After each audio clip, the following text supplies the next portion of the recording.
Selamat malam Mitra Buddha Subhasita. Senang sekali pada hari ini edisi Sabtu 8 Maret 2025. Kita bertemu dalam kondisi bahagia, sehat dan semoga penuh berkah ya. Namo Buddhaya.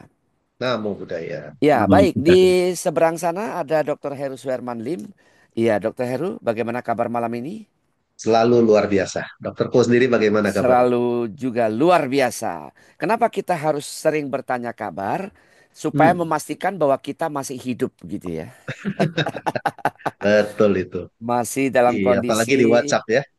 Apalagi di Iya. WhatsApp sudah lama tidak kontak-kontak, tahu-tahu sudah tidak alam lagi. Oke, baik. Malam ini kita sudah kembali seperti dulu di zaman radio. Anda masih ingat setiap akhir Hmm, bulan dulu ya, kita selalu menantikan seorang narasumber yang naik kereta api, sambung dengan bus, bergelantungan, kadang menginjak kaki orang atau menginjak apa. Enggak jelas, tadi kita tanyakan langsung pengalaman beliau ini. Karena beliau ini pasti banyak yang merindukan. Yaitu Romo Cunda Jugiarta Supandi. Namaste Romo. Namaste, Sotiotu, Romo. Namaste, Swati Hoto, salam sejahtera buat kita semua. Iya, Aduh, Romo bagaimana? Romo kondisi sehat ya? Sehat selalu. Makasih. Ya, Romo tahun ini umur berapa Romo? Ya, masih muda, Nah, 77 lewat, 78 belum berapa bulan lagi. luar biasa. Romo, saya pernah dengar cerita singkat ya. Ketika perjalanan Romo dari Bogor sampai ke Radio Cakrawala ya kan di Hayamuruk kita terakhir ya. Ya, Itu penuh perjuangan. Itu bagaimana kisahnya itu Romo? kalau yang di Hayam Wuruk udah lebih mudah karena jasa pajonan, di mana kereta api sudah lebih teratur, lebih nyaman, dan lebih baik. Tapi ketika kita masih di Beot, itu mengalami ya banyak hambatan, bisa nongkrong 1 jam dengan cuaca hujan, menunggu bis kota datang. Kalau bis kota nggak ada yang ke UKI, saya terpaksa harus bersambung, ya, mungkin transit di Kampung Melayu atau di mana tunggu bis yang ke UKI. Dan di UKI nanti nunggu lagi adanya bis dari arah Kerawang atau dari arah Bandung untuk ke Bogor. Begitulah, kadang-kadang pulang sampai rumah setengah 2 pagi. Berarti perjalanan sekitar 2 jam lebih Romo.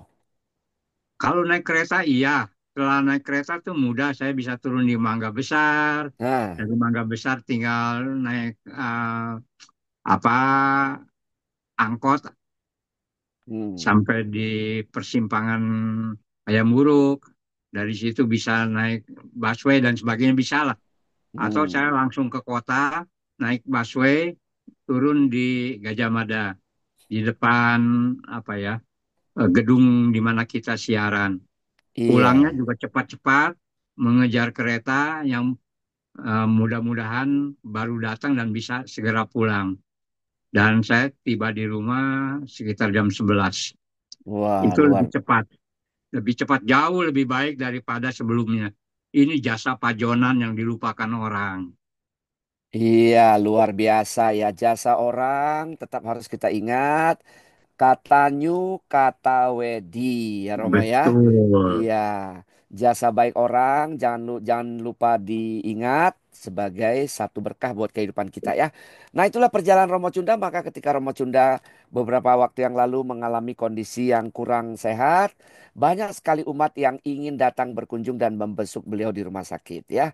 Banyak juga yang membantu sehingga Romo Cunda kita bersyukur Omi Tohut beliau ternyata bisa dirawat di ruang VIP ya Romo ya. Diralat sedikit, bukan Ya. PIP tapi PPIP. Wih. Oke, kadang gini Romo, Dokter Cunda, Dokter Heru dan saya, kadang suka ditanya orang, bagaimana kabar Romo Cunda? Apakah sehat? Ya, kami sampaikan sepanjang kami tahu Romo Cunda kondisi sehat. Bahkan kadang-kadang ada yang mau nitip ya kan ya untuk Romo Cunda ya silakan ya. Kita bisa sampaikan ke Romo Cunda juga. Itulah artinya perjuangan Romo Cunda dihargai oleh umat. Ya, Utamanya yang terima pernah kasih mendapat ya. ya, mendapatkan jasa dari ceramah Romo di radio bertahun-tahun ya waktu kita bersiaran di Radio Cakrawala. Baik, Mitra Buddha Sukasita, malam ini kita temanya topik bebas ya. Kami akan bertanya kepada Romo Cunda, Dr. Heru Suherman Lim dan saya untuk mewakili Anda bertanya kepada Romo Cunda. Banyak hal yang bisa kita tanyakan di sini karena siaran ini sudah kami rekam beberapa saat sebelumnya sehingga interaksi melalui pertanyaan di YouTube tidak bisa kami udarakan ya. Jadi izinkan kami berdua untuk bertanya kepada Romo Cunda Jugiarta Supandi ya. Baik, Romo, pertanyaan pertama. Romo, ini suasana sekarang saudara kita yang muslim sedang berpuasa. Ya Romo ya, Betul. ini masa puasa. 8 Maret ini masih berpuasa. Nah pertanyaannya, apakah Buddhis mengenal konsep puasa juga? Kalau ya, bagaimana tata caranya? Silakan Romo. Ya, kita di dalam agama Buddha mengenal puasa yang disebut uposata. Uposata dilakukan eh, sebulan 4 kali, yaitu pada tanggal 1 lunar kalender atau dalam keadaan gelap bulan. Yang kedua adalah ketika bulan purnama tanggal 15 dan hari-hari di tengahnya, hari ke-8 di tengahnya. Jadi tanggal 1, 8, 15 dan 23. Pada saat itu kita menjalankan yang disebut uposata. Kata puasa itu berasal dari kata Sanskerta upawasa. Upawasa itu bahasa Sanskerta, bahasa Palinya uposata. Jadi ketika saya juga ditanya oleh orang yang beragama lain, apakah di dalam agama Buddha ada puasa? Saya kalau ditanya tidak masuk ke ranah permainan aturan mereka, saya mau jawab. Tapi kalau sudah dimasukkan seharusnya begini menurut aturan mereka, saya nggak ikut-ikutan. Jadi bagaimana orang yang mengaku beragama Buddha menjalankan uposata atau upawasa atau puasa? Di dalam satu suta disebutkan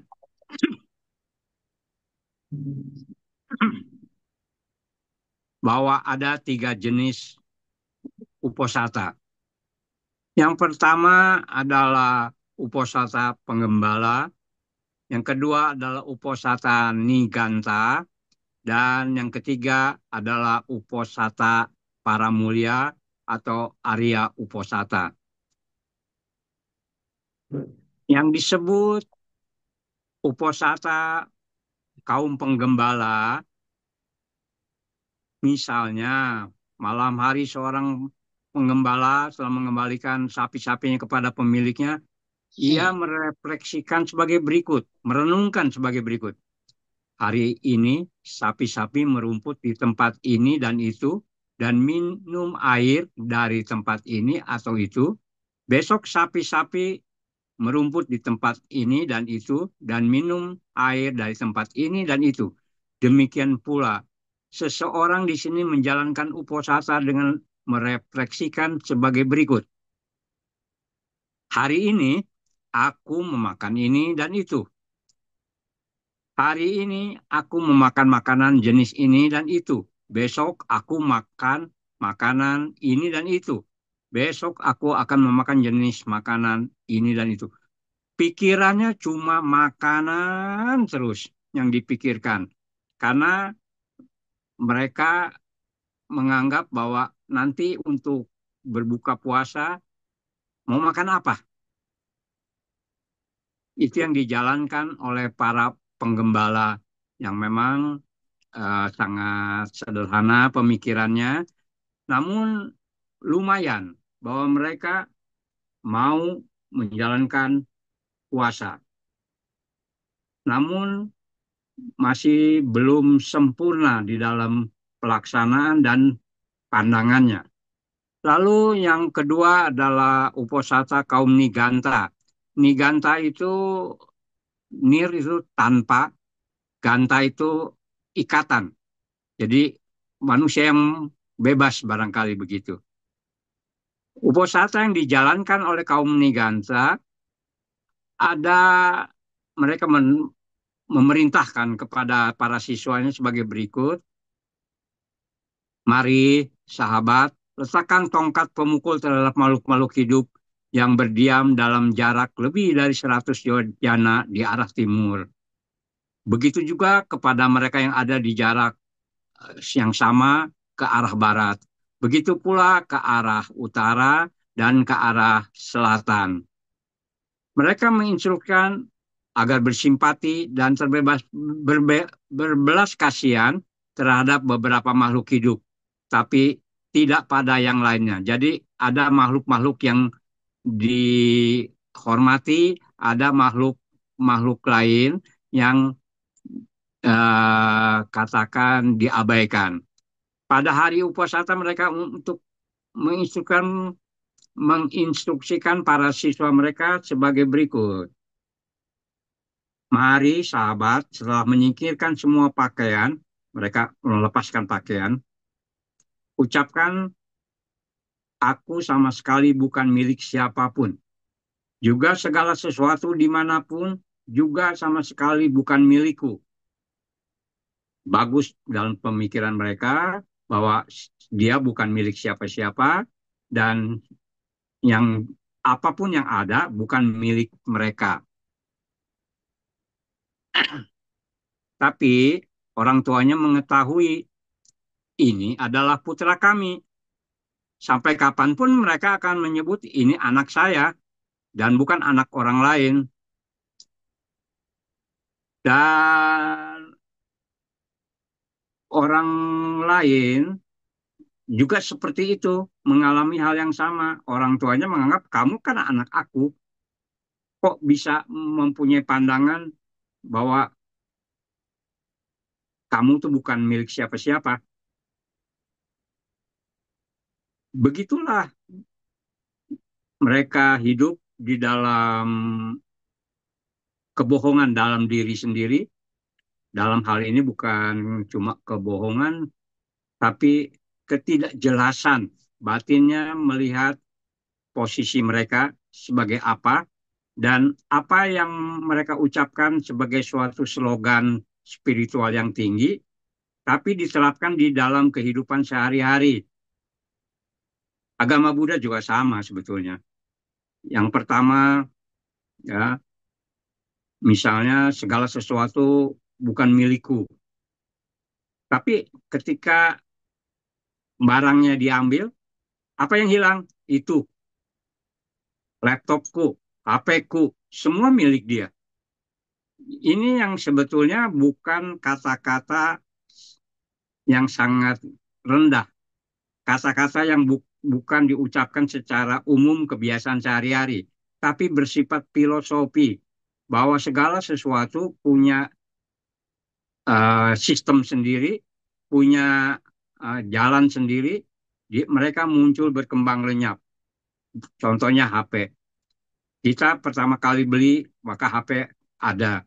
Namun, banyak hal-hal yang bisa merintangi HP itu lenyap, misalnya, atau HP itu error, rusak, dan sebagainya, atau hancur, misalnya tergilas mobil. Nah, begitulah kita harus membedakan dua bahasa yang digunakan di dalam kehidupan beragama. Satu bahasa bersifat umum, dan kita nggak usah fanatik bahwa bukan itu, kamu bukan siapa-siapa. Jangan. Karena apa? Nanti giliran orang mengkick balik, menyerang balik, HP kita diambil, Mereka akan menjawab, kamu bukan siapa-siapa dan HP ini bukan milikmu. Jadi kepemilikan itu ada, namun bersifat temporer, bersifat sementara, bukan selamanya.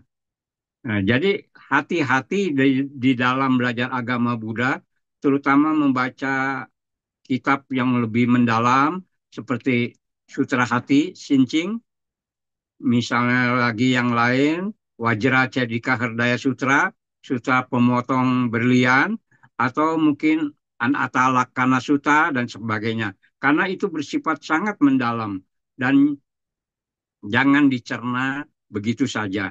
Akibatnya akan fatal.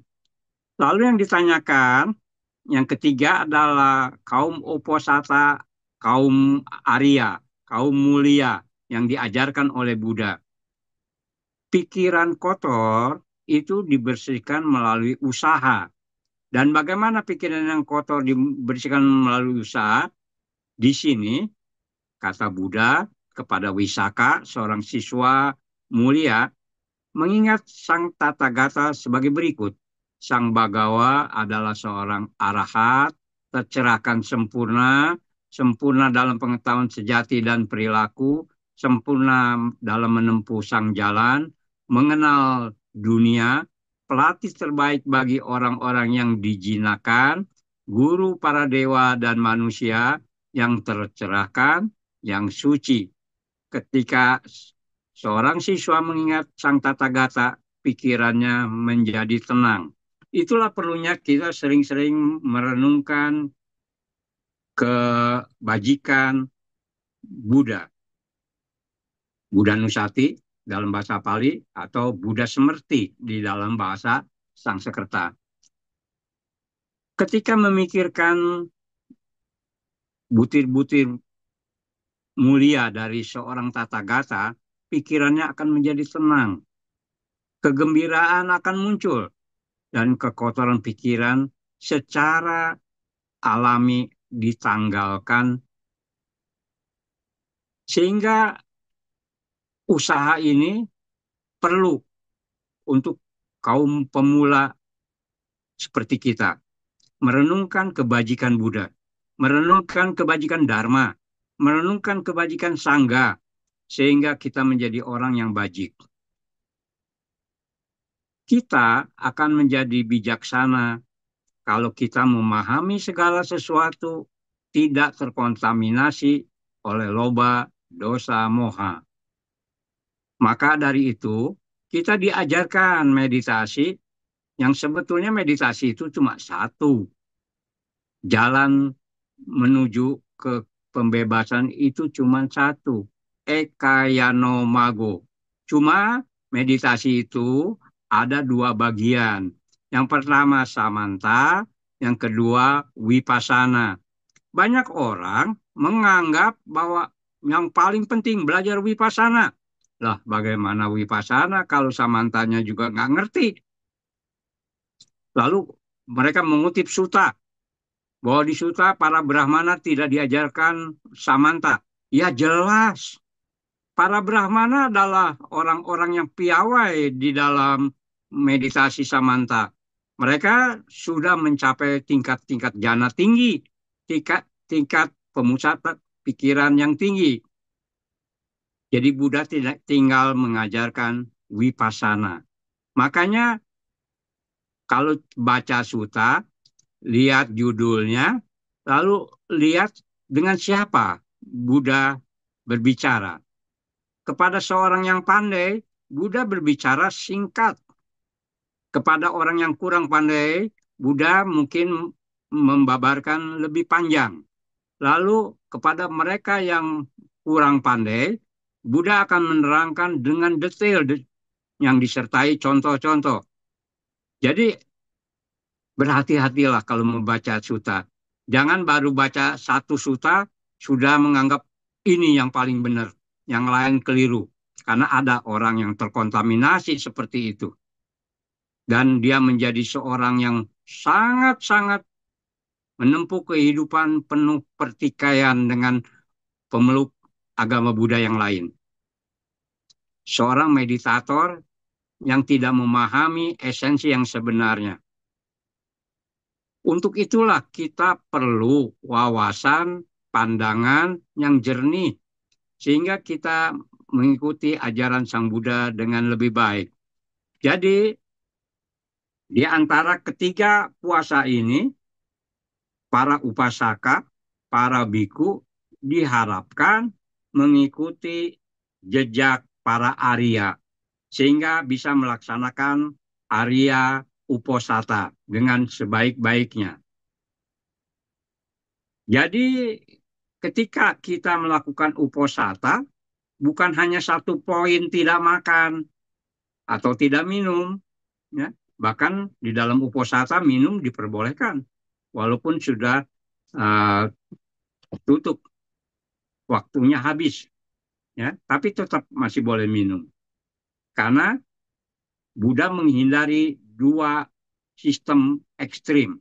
Yang pertama adalah sistem penyiksaan diri yang berlebih-lebihan, yang tidak berguna, yang sangat rendah, dan tidak menimbulkan dampak yang baik. Lalu sikap berpoya-poya yang juga sangat-sangat menambah keserakahan, menambah banyak hal-hal buruk yang muncul di dalam diri kita. Dua hal ini, ekstrim ini harus ditanggalkan dan kita maju dengan babak baru, menapak di jalan tengah yang bukan A tadi, ya, berpoya-poya, bukan B yang menyiksa diri. Namun hal ini tentu berbeda dilaksanakan oleh setiap orang. Para biku sendiri ketika pindah patah, ada yang sembarang, bisa di seberang kiri, bisa di seberang kanan, namun ada orang yang bertekad, dia cuma menerima dana dari orang yang ada di sebelah kiri jalan. Jadi dia nggak mengganggu atau menoleh ke seberang jalan dan tidak menghampiri ke seberang jalan. Ini cara latihan mereka, jangan disebut sombong, karena mereka mengurangi nafsunya dengan caranya yang menurut kita ekstrim, menurut mereka tidak. Itulah sebabnya mengapa sekarang banyak kita mulai mengenal adanya biku tudong. Biku yang berjalan kaki dari satu desa ke desa lain, lalu berkembang menjadi dari satu negara ke negara lain. Kita salut sama mereka. Ya perlulah kita kembali menelaah kehidupan tanpa transportasi yang berlebihan. Dulu ketika saya harus ceramah ke Riau, ke Jambi, sulit untuk naik pesawat terbang karena biaya. Seringkali saya harus naik Lorena, bis kesayangan saya pada saat itu, yang luar biasa. Ketika bis itu berjalan, semua bis lain menyingkir, semua kendaraan lain menyingkir. Dia jago jalanan di Sumatera. Nah, ini yang kayak gini-gini pengalaman mahal. Karena anak-anak sekarang mungkin tidak mengalami naik bis melewati jalur yang gelap, hutan, di mana tersorot oleh lampu masih ada binatang-binatang liar seperti babi hutan dan sebagainya. Cukup mengasihkan. Makin lama, karena kita juga mengikuti kehidupan yang modern, kendaraannya berubah menjadi, kalau naik bis, bisnya yang bagus, bisa tiduran dan sebagainya. Kalau naik kereta, yang tercepat. Kalau naik pesawat, ya tinggal pilih aja. Dari yang kelas murah sampai yang mahal. Itu adalah penyesuaian. Kita tidak usah fanatik. Namun jangan kaget kalau ada kelompok biku yang masih menjalankan dutangga biku, pertapaan yang ketat. Jadi biarkanlah kita masing-masing hidup tanpa saling mencela, tanpa saling mengejek. Di Myanmar di Thailand, di negara-negara Buddhis masih banyak biku-biku hutan. Mereka tinggal di hutan, ya. Dan saya juga masih belum bisa mengikuti ketika mereka tinggal di dalam gua. Dasar gua juga nggak rata. Bagaimana mereka bisa duduk nyaman? Saya nggak tahu caranya gimana. Lalu bagaimana mereka bisa bermeditasi di dalam gua bersama ular kobra misalnya, bersama serigala misalnya. Saya juga belum paham. Karena walaupun saya bermeditasi di wihara hutan, namun hutan itu bebas dari binatang-binatang yang seperti itu. Nah, dengan kemajuan zaman, kita juga jangan terlalu fanatik dengan puasa. Karena banyak orang yang puasanya harus vegetarian. Ya. Ada orang yang nggak bisa vegetarian. Untungnya saya nggak ciacai penuh. Kalau dulu ya suka ciacai Hmm. patuh dan penuh.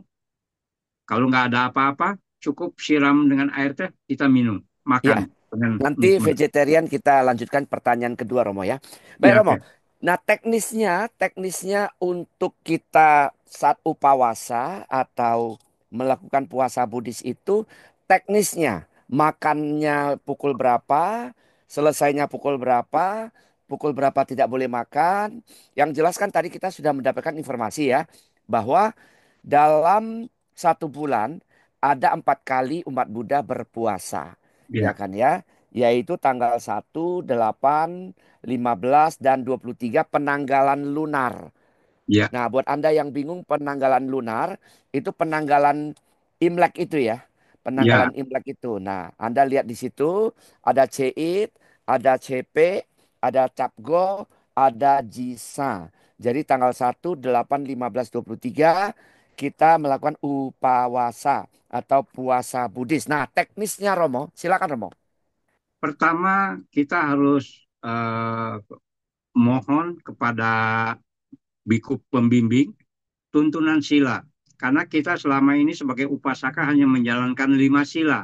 Tapi pada upawasa kita menjalankan 8 sila. Ya, yang ketiga dari tidak melakukan perjinan menjadi tidak melakukan hubungan seksual sama sekali. Brahmacharya. Lalu yang keenam, makan sampai jam 12 siang, tengah hari. Cuman kita di Indonesia lebih mudah mengingatkan dengan jam 12 siang. Maksudnya matahari sudah di atas kepala. Ya. Lalu yang berikutnya menghindari tarian, musik. Tapi ada beberapa orang yang senang dengan mantra, sering memutar mantra. Ya, itulah kemajuan yang berbeda. Ya. Karena sekarang ada HP, nggak boleh nonton tapi lihat HP terus-terusan. Ya batasi aja, tergantung individunya. Ada para biku yang punya HP cuman dimanfaatkan pada jam-jam tertentu untuk cari informasi atau lihat ada telepon apa enggak. Selebihnya HP-nya meninggal, jadi dipadamkan. Itu tergantung masing-masing kebutuhan individu. Jadi kita jangan mengeneralisir lah. Lalu tontonan, tontonan kalau yang bersifat pendidikan, why not gitu. Tapi kita jangan melekati itu sebagai suatu hura-hura. Ya, sulit kita membedakan mana tontonan yang bukan hura-hura, mana tontonan yang menjadi tuntunan. Karena selama ini kita mencari tuntunan yang kita tonton, dari yang kita tonton, tapi malah kita jadi penonton tontonan tanpa menghiraukan tuntunan yang tersirat. Nah, yang berikutnya tidak menggunakan perhiasan, parfum, merias diri dengan tujuan mempercantik diri. Dan yang kedelapan, tidak duduk dan tidak tidur di tempat yang mewah dan tinggi. Lalu bagaimana ketika kita naik pesawat? Apakah kita harus duduk di bawah? Karena bangku pesawat tuh mahal, elit. Kita nggak mampu beli lah. Kita jangan fanatik seperti itu. Ketika dalam perjalanan, ya diam saja, duduk saja yang manis, ya. Tapi jangan timbul pertentangan di dalam batin. Oh, saya harus duduk di bawah nih, karena lagi uposata. Nanti malah jadi mengundang tertawaan orang, bahkan kalau di pesawat mana boleh duduk di bawah. Jadi banyak umat kadang-kadang kepo juga mengkomentari, kok biku boleh duduk di pesawat ya, padahal dia kan lagi puasa atau oh, ya macam-macam lah. Maunya VIP bisnis lagi. Ada orang nggak bisa duduk di bangku yang sempit, yang lututnya bersentuhan dengan kursi di depannya, karena fisiknya jangkung besar atau gemuk. Jadi dia harus memilih bangku yang lebih lebar. Maklumilah hal-hal yang seperti itu. Jangan kita menghina seseorang pakai kursi roda, karena memang dia butuh dengan kursi roda. Namun, kita jangan laga-lagan, ingin pergi dengan kursi roda, padahal kita bisa jalan. Disinilah kita perlu kebijaksanaan di dalam melaksanakan uposata. Jadi, lakukanlah itu dengan sangat baik. Jam 12, stop. Jangan makan lewat dari jam 12. Nanti buka lagi. Kalau di hutan sih harus bisa melihat tangan sendiri. Karena hutan itu gelap, jadi bisa nggak melihat tangan dengan jelas. Tapi kalau di rumah sulit, ya. Keluar rumah juga udah bisa lihat tangan sendiri kok, karena terang. Ya. Di hutan masih walaupun ada matahari, itu kadang-kadang masih gelap karena rimbunnya daun-daunan di hutan. Jadi masing-masing punya kepiawaian sendiri, punya kebijaksanaan sendiri untuk menentukan kapan buka puasa. Barangkali Ya, itu, Mister Po. Romo, bimbingan guru kalau kita di rumah itu kan repot kalau mesti minta guru untuk membimbing kita. Itu maksudnya bagaimana, Romo? Kita adalah seorang upasaka yang mandiri. Hmm, Ketika ada guru, kita hargai guru sehingga kita bersama-sama bisa meminta tuntunan sila dan dhamma sehingga di samping bermanfaat buat diri kita, ini juga bermanfaat untuk teman-teman yang kita ajak, yang bersama-sama, yang keyakinannya masih kurang bisa menjadi lebih baik karena kebersamaan. Begitu juga si guru pembimbing. Kadang-kadang guru pembimbingnya kan masih lupa-lupa. Mau baca Atasila, dia baca Pancasila. Ya, itu human error biasa. Jadi kita semua sambil belajar. Jangan menganggap udah the best, udah paling benar. Ya, iya. di Artinya Romo sinilah kita baca sendiri boleh ya Romo ya? boleh, why not? Ya, jadi intinya adalah itu. Jadi kita bisa baca sendiri yang namanya Atasila, 8 sila. Pancasila Buddhis kita pasti sudah hafal ya. Tidak membunuh, tidak mencuri. Dan yang ketiga diubah, tidak melakukan hubungan seksual sama sekali. Yang keempat tidak berdusta. Enam, Yang kelima itu adalah tidak mabuk-mabukan. Yang keenam tadi berhenti makan pukul 12 siang, tengah ya hari. Tapi setelahnya minum boleh ya Romo ya. Minum boleh boleh. ya. Minum boleh. Kalau jus buah boleh tidak Nah Romo? ini kadang-kadang harus ada pembenaran. Ya. Jus itu cair, bukan benda padat, tapi lupa ampasnya itu padat. Ah, bagaimana itu Romo? Ya bijaksanalah sedikit. Kalau nggak Hmm, perlu jangan minum jus di sore hari. Tapi kalau mau minum juga, ampasnya jangan ikut dimakan. iya. Dan tidak ada yang boleh dikunyah gitu ya Romo ya. Ya benda keras lah, Oke, baik. Itu benda yang padat. keenam. Itu yang keenam. Yang ketujuh, ya kan kita menghindari tarian, hiburan, musik, perhiasan, Ya. wewangian itu kita hindari karena untuk melatih diri di menjadi sederhana begitu. Kemudian yang kedelapan, tidak duduk atau tidur di tempat yang tinggi dan Mewah. mewah. Tadi sudah disampaikan Romo Cunda Jugiarto Subanti. Jadi bagi Anda yang masih bingung ya selama ini ya, saya ingin puasa tanggal 1, 8, 15, 23 penanggalan lunar itu bagaimana?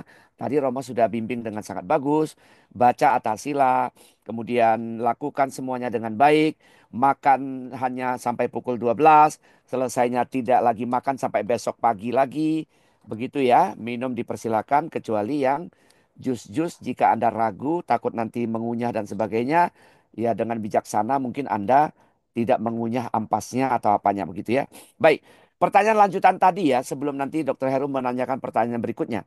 Romo, sebetulnya konsep vegetarian dan non-vegetarian itu sampai hari ini masih terus diperbincangkan dan jadi soal ya. Itu bermula dari mana, Romo? Oke, kita tahu bahwa Buddhism berdasarkan cinta kasih. Namun di sini ada dua versi, makan daging atau tidak. Yang makan daging diperbolehkan untuk para biku selama dia tidak tahu bahwa binatang itu sengaja dipotong untuk dirinya. Dia tidak mendengar bahwa binatang itu dipotong untuk dirinya. Yang ketiga, dia tidak ingin mengharapkan dari dalam dirinya sendiri. Ya. Tapi kalau disediakan, dia tidak melakukan pembunuhan kok. Dia makan, walaupun produk itu adalah berasal dari hewan. Namun ada garis yang lebih ketat, saya nggak mau bilang garis keras, itu murni. Bahkan kadang-kadang suka bikin ribet.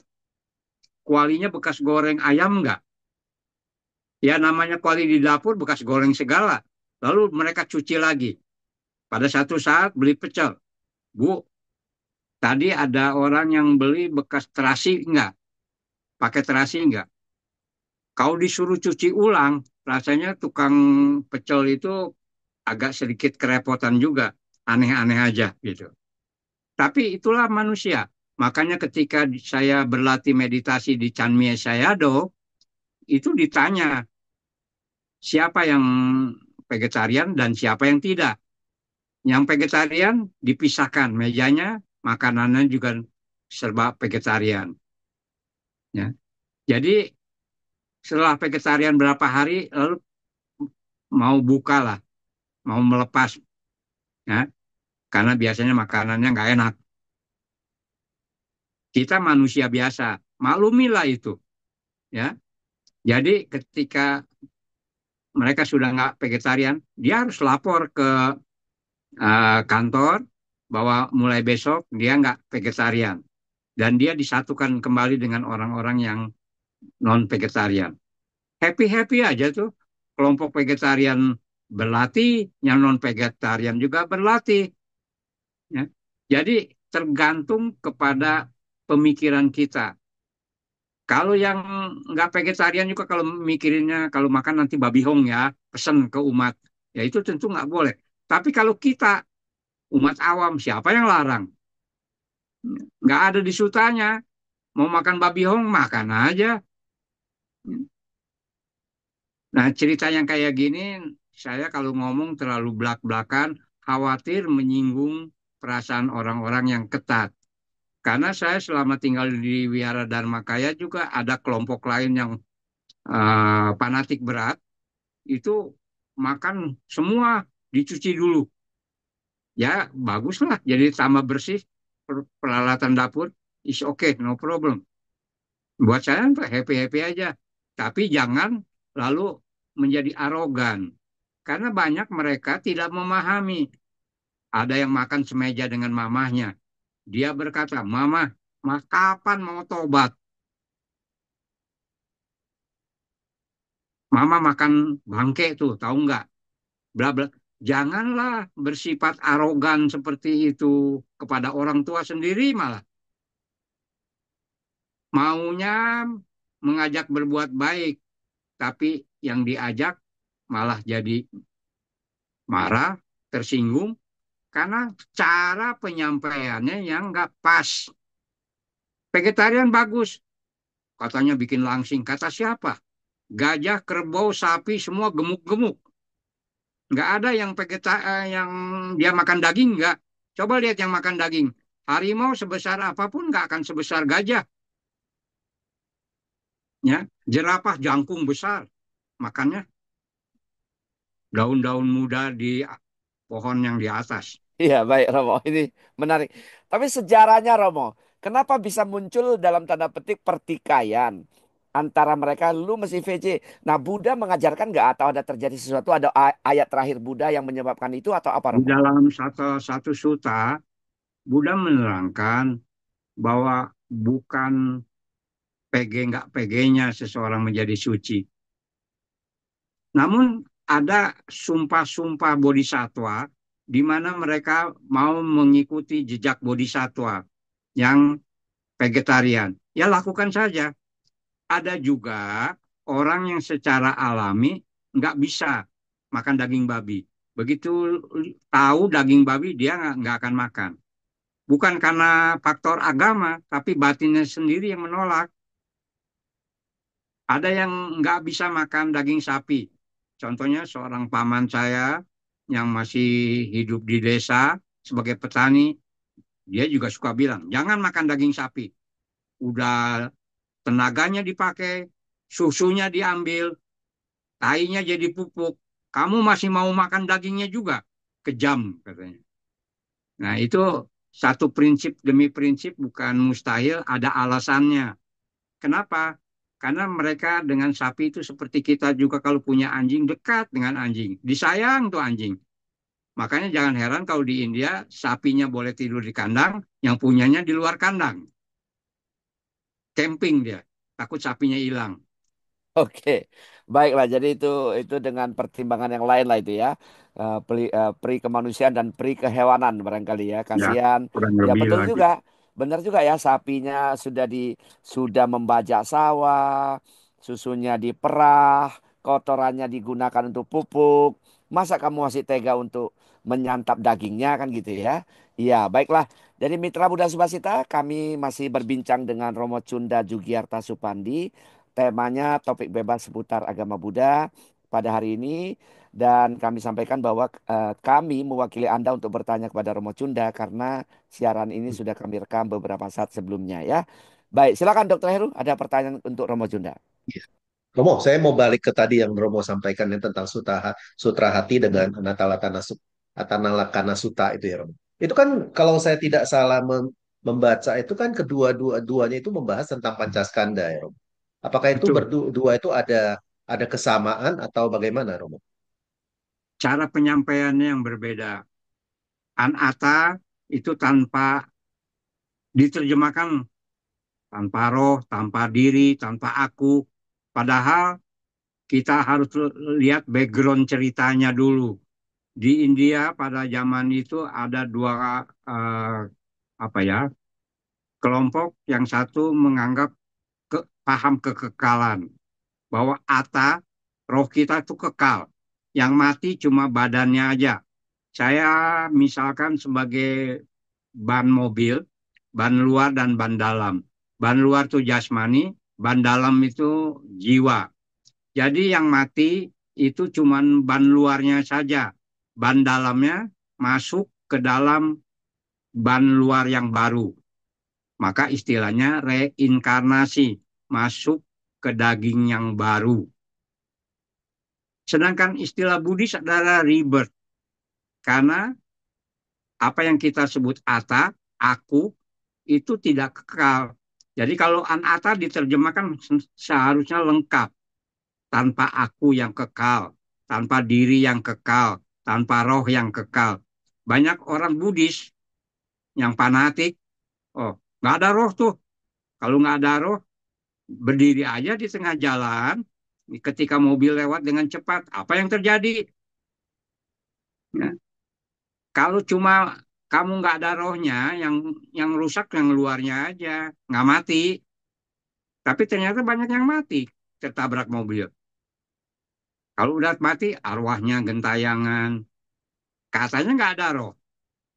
Jadi keberadaannya temporer, keberadaannya bersyarat. keberadaannya tidak kekal. Jadi jangan diterjemahkan hanya sepotong-sepotong yang membuat orang lain bingung. Contoh, amerta, ya. A tidak merta kematian dalam bahasa Sanskerta. Amerta artinya kalau diterjemahkan secara umum tanpa kematian. Jadi menganggap Buddha itu kekal, ada di mana-mana. Ini paham keliru. Buddha sendiri tidak menjawab ketika orang bertanya, Buddha setelah mati ada di mana? Buddha eh, datang dari mana? Tapi kepada orang tertentu yang lebih bisa menerima, Buddha menjelaskan. Maksudnya, ketika Buddha mengalami kematian, ya, beliau mencapai amerta. Amerta itu kepadaman. Saya tidak sebut kematian. Walaupun secara harfiah A tidak merta mati. Tanpa kematian seperti umat awam biasa. Kita mengalami kematian, Buddha juga mengalami kematian. Cuman kematiannya beda. Kematian seorang Buddha itu tanpa kelahiran kembali. Sedangkan kita masih lahir kembali.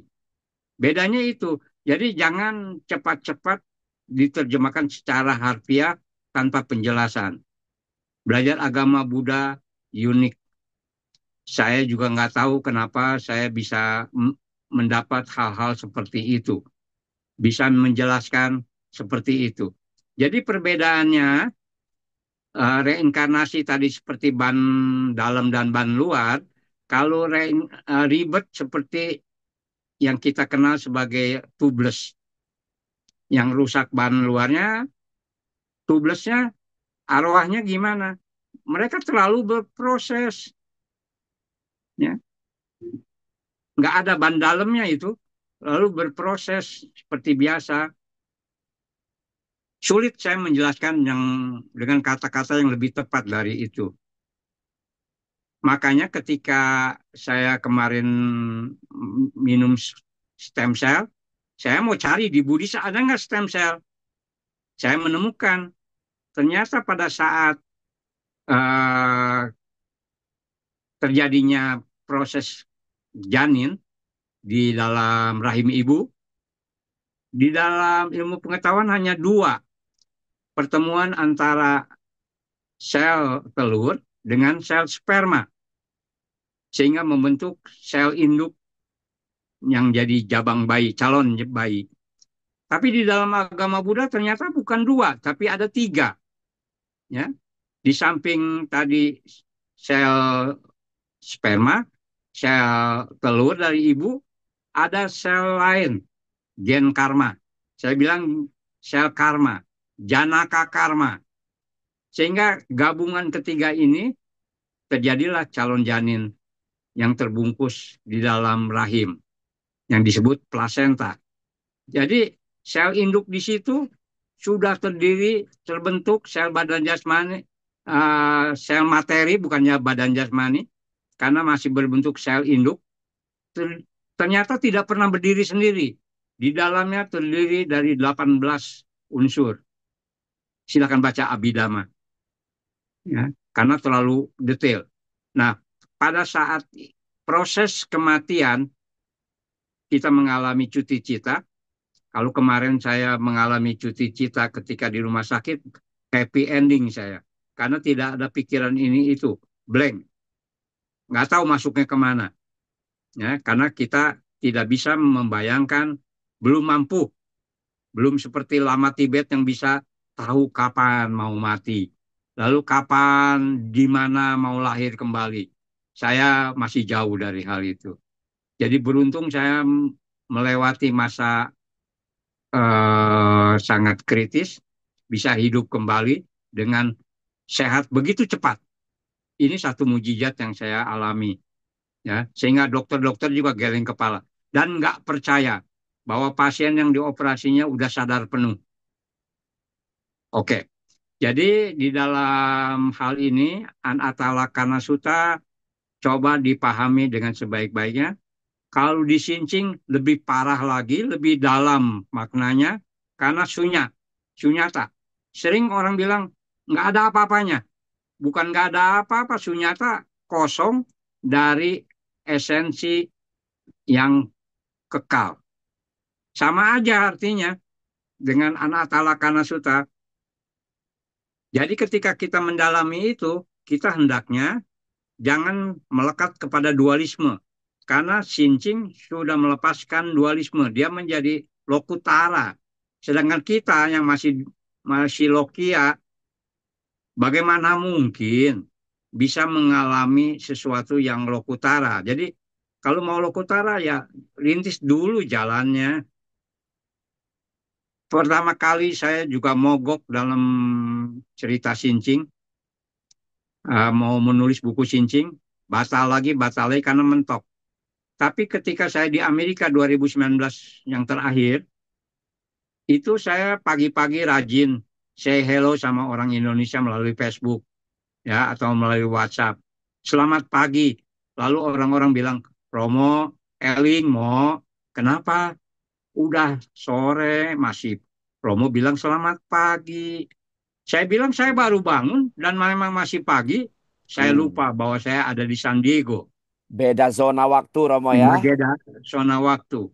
Iya, Jadi iya.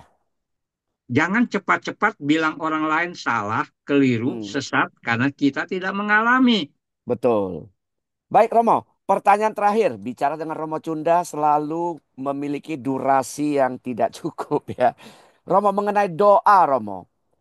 Nah kita kan apa yang kalau kita baca di kebaktian tuh ya Dokter Heru kan ada kita adalah akibat dari karma kita, akibat dari perjalanan hidup kita yang sudah kita lakukan pada kehidupan sebelumnya.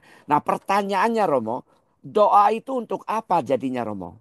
Kalau itu perenungan. Hmm, Jadi kita merenungkan apapun yang terjadi saat ini, semua berhubungan dengan karma. Namun bukan satu-satunya kaitan itu hanya dengan karma. Karena hmm, hukum kausal, hukum sebab akibat di dalam agama Buddha ada 24. Sedangkan hukum karma dan karma wipaka itu dua dari 24. Jadi memang karma ini dominan, hmm, tapi kondisi juga merupakan syarat yang lain. Jangan dilupakan. Banyak orang melihat, ngapain berbuat baik? Tuh, lihat orang jahat hidupnya senang. Karena karma buruknya belum berbuah. Jadi kalau saya aja selalu berbuat baik, nah, kok belum dapat rezeki? Doa tidak semuanya terkabul dengan apa yang kita inginkan. Contohnya saya makan purtir, ingin menyembuhkan, ingin membebaskan diri dari batu empedu. Kok yang sembuh prostatnya? Ya happy-happy aja. Yang penting ada manfaat buat diri kita dan kita nggak pernah tahu kenapa akibat karma masa lalu itu bersifat acintea, tidak terpikirkan. Jadi jangan mereka-reka ketika orang jatuh itu karma buruknya.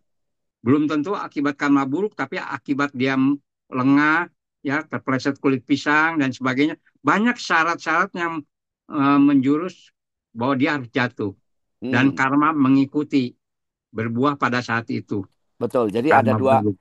ada 24 lah penyebab sesuatu terjadi. Nah, Betul. Romo, Dan itu doa agar doa itu jadi manjur, apakah memiliki persyaratan tertentu nggak, Romo? pikiran kita harusnya baik. Lalu pikiran kita penuh meta. Kalau doa yang dilakukan seperti itu saja, walaupun tidak berhasil apa yang kita inginkan, tapi paling tidak dia menjadi pelindung kita di dalam banyak hal. Contoh, ada orang meditasi buat apa? Jadi suci enggak mungkin lah aku jadi suci katanya. Masih potong bebek, masih potong ayam kok. Iya, nggak apa-apa. Tapi ketika kamu meditasi, kamu potong ayam enggak? Enggak, duduk aja. 5 menit kamu terbebas dari potong ayam. 10 menit bebas dari potong ayam. Besok lusa 1 jam kamu bebas dari potong ayam. Bahagia enggak? Itu yang sulit dicerna oleh orang yang baru belajar meditasi karena guru meditasinya mengajarkannya terlalu tinggi. Kita umat Buddha diajarkan sabe sata bawantu sukitata, semoga semua makhluk bahagia. ada nyamuk, kuing kuing kuing, tepok. Jadi nggak nggak nyambung kom. Oke, baik. Jadi Mitra Buddha Sukasita, kalau kita lihat kalimat-kalimat terakhir Romo Cunda tadi, ya doa, meditasi, kebaktian itu minimal membuat kita terhindar dari perbuatan jahat. Coba Anda renungkan, betul nggak? Betul kan? Ketika Anda baca parita, kan Anda nggak punya kesempatan bunuh hewan. Ketika Anda baca parita, kan nggak punya kesempatan untuk mencaci maki orang. Ketika baca parita, kan nggak punya kesempatan untuk merendahkan orang kan, dan seterusnya. Kalau semakin lama Anda latih itu, maka tentu Anda semakin baik kan gitu. Jadi jangan tadi Romo Cunda katakan ya, jangan apa-apa cepat menghakimi. Oh ini nggak benar nih. Oh ini begini-begini ya jangan. Karena semua pasti ada gunanya. Nah soal doa yang manjur tadi, Romo sudah sampaikan persyaratannya kan. Dengan pikiran meta, dengan pikiran cinta kasih, ya kan ya. Tidak bermaksud mencelakai dan seterusnya. Ditambah lagi Romo barangkali tabungan kebajikannya harus ada juga ya Romo ya. Ya, parami masa lalu itu akan membacking kita menjadi lebih kukuh dalam melakukan sesuatu. Hmm, Misalnya baca mantra. Ketika kita baca mantra, awalnya bikin pusing kepala orang yang di sebelah kita karena suara kita seperti geledek, seperti sember. Tapi lama-lama dia punya aura, punya karisma, punya energi sendiri yang bisa ketika dengar kita langsung nyaman. Ini saya alami ketika saya sakit. Ternyata oleh anak saya diputarkan satu apa ya alat recorder mengenai mantra yang dibawakan oleh Ime Oe. Saya nggak tahu dia baca mantra apa karena dalam keadaan setengah sadar juga. Tapi setiap saya mendengar itu, pikiran saya kembali membaik. hmm, Jadi ketika orang sakit diputarkan mantra, sutra ataupun apa pujian-pujian sangatlah bagus. Karena itu iya. akan menambah keyakinan kita untuk mengembalikan stamina batin kita. Iya, baik. Terima kasih banyak Romo Cunda. Mitra Terima Buddha kasih. Sukasita, mari kita terapkan apa yang Romo Cunda Jugiarta Supandi katakan tadi, supaya kehidupan kita semakin bahagia, sehat, penuh berkah ya. Terima kasih sekali lagi Romo Cunda dan penonton yang ada di Zoom, di YouTube ya maksud kami. Terima kasih banyak sudah menyaksikan program ini. Jika siaran ini bagus, jangan lupa diteruskan kepada mereka yang barangkali selama ini ingin tahu lebih banyak tentang agama Buddha. Akhirnya dari kami di tempat masing-masing, eh, terima kasih. Namo Buddhaya. Namo Buddhaya.